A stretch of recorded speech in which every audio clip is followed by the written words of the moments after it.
Hey everyone, this is David. It's just a Sunday afternoon quick hit. Hello, come on in. Everyone in the back, get settled. We actually have a lot of stuff going on. I don't even know where to start, but I want to start with this. Like, what haven't we talked about yet this week? Let's start with Jax Taylor, right? Isn't that a good place to start? So, a few days ago, I believe on Tuesday, Jax came out and admitted that he has an addiction to cocaine.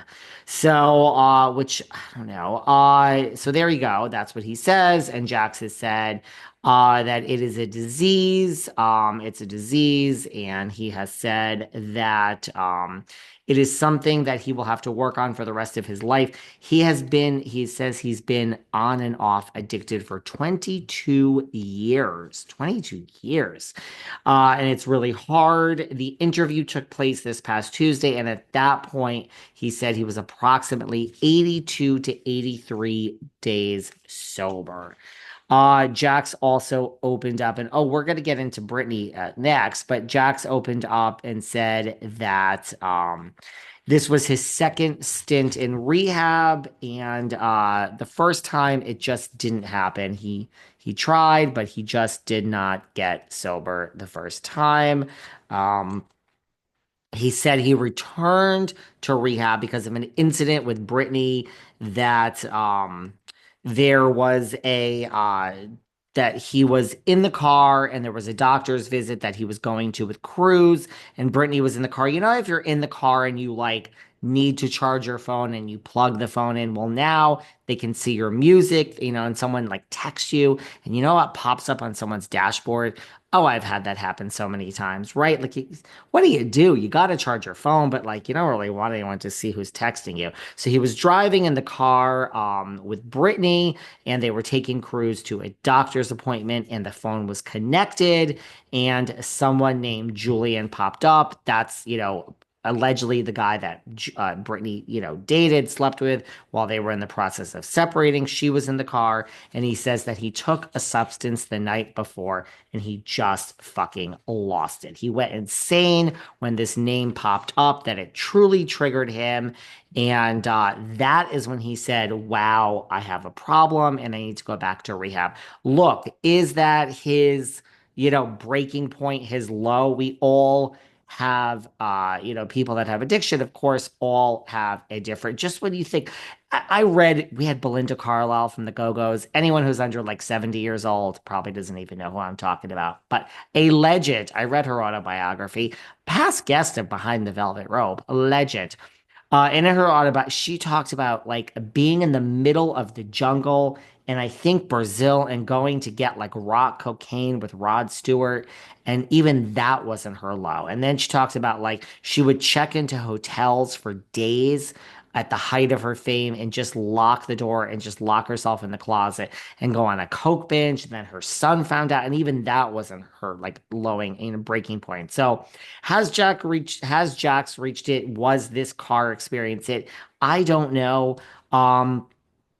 At that point, he said Brittany demanded he go back to rehab, and he said, "You know what? You're right." He went for 17 days, but he says he stayed for 14 because 17, it just seemed like a long time. And at 14, he said, "Hey, I'm A-okay." So, Jax has come out. He is addicted to the white stuff, and he has been for 22 years. And now, he is, this is something he is now dealing with, and he will be fighting this for the rest of his life. I mean, look, there's some people from the cast have spoken out. I mean, this was the buzz for all the years on Vanderpump Rules. I had Billy Lee on my podcast, and she said something about Jax on Coke. I mean, fun fact, everyone likes to hear the behind the scenes, everything. After we recorded, me and Billy Lee in the studio in West Hollywood, like a day or three, whatever it was later, I get an email, and can you please take out the part about me talking about Jax on Coke? And here at Behind the Velvet Rope, we really don't take things out. Our loyalty is towards all of you listening. My loyalty is towards the audience. So, it went back and forth. It was her team and my team, but then in this world, no one could have fucking put on the goddamn pants. So, although I had a team at the time who was involved in booking Billy Lee, they got weak in the knees after we went back 3 or 4 times. So I'm like, did you tell her I'm a lawyer and let me fucking take this over? And I had to get involved in email, which I really didn't want to do. And I was like, love you so much. We are not taking out this discussion about you mentioning Jax on the white stuff. There's some fun facts behind the scenes. So she did mention it on this podcast. Jax was on this podcast for a two-parter. A lot of people at the time made comments on the YouTube videos and on Instagram and in my DMs that he was totally on the stuff during our interview. I'm not really saying that, but that seems to be what all of you said after you listened to it. So I got to share this Billy Lee interview again. I got to share this Jax interview again. Let's put that on the roster of things that are lost on the back feed and we'll share them again. Look, the next season of The Valley is coming up. Great timing, right? But, look, I think Brittany's response is also interesting. Brittany then came out and said she is glad that he finally admitted it. He finally admitted what was really going on for all these years. This is the first time that she can finally speak openly on the extent of the trauma that he is instilled on our family over the years. I mean, I got to apologize to Jackson, Brittany. When you guys said you were separating and the Valley was starting and the Valley was on air, and I was like, okay, this is such a fake separation and fake drama. I got to apologize to Jackson, Brittany, because this shit ain't fake. They fucking hate each other. Well, I should say Brittany fucking hates Jax. But she says, for the first time I could speak openly on the extent of the trauma that he has instilled on our family over the years. And I have tried to desperately help him without any success. And I pray that one day, he will, beat this addiction, that he completely knocks this addiction. But I am skeptical. She is skeptical of it. And that, his behavior prior to treatment certainly didn't imply that he was going to beat anything, and she has seen him do the bare minimum up to this point. So basically, Brittany issues a statement that she is skeptical of, great that you're getting help. I'm skeptical of it. She also issued a second statement that because then people were saying, well, like, you're with him and you were enabling him and why did you stay with him? So all of that came out, and then Brittany to that issued a second statement. I really feel Brittany's at least way more interesting as a single girl. But then she said this was her follow-up after all of you came for her saying, why did you stay with the guy? She says, his addiction, unfortunately, has done irreparable damage to my son and I. I've spent years trying to help him. I wish more than anyone I could say how proud I am of him today, but I'd be lying. His actions will speak for themselves. She ain't enabling him anymore, guys. And to those asking why I stayed, if I knew he had a problem all these years, you can't help who you fall in love with. I've done absolutely everything in my power to get him the help he desperately needed. Unfortunately, I was naive and believed his empty promises and his pleas to change and believed his pleas to change for years. Once you have a child with someone, it's not easy to leave. It took everything in my power to gather the strength to walk away. For those that have been through similar, you get it. For those that question me, that's okay. I'm in a much better place now.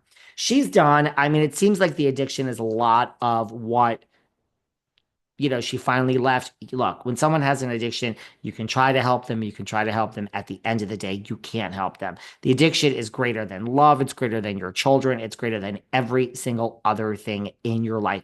It's what Kathy and Kyle are doing. They have cut off Kim. They cannot help her. Kim either needs to help herself or that's it. So Brittany is over it. She's not going back.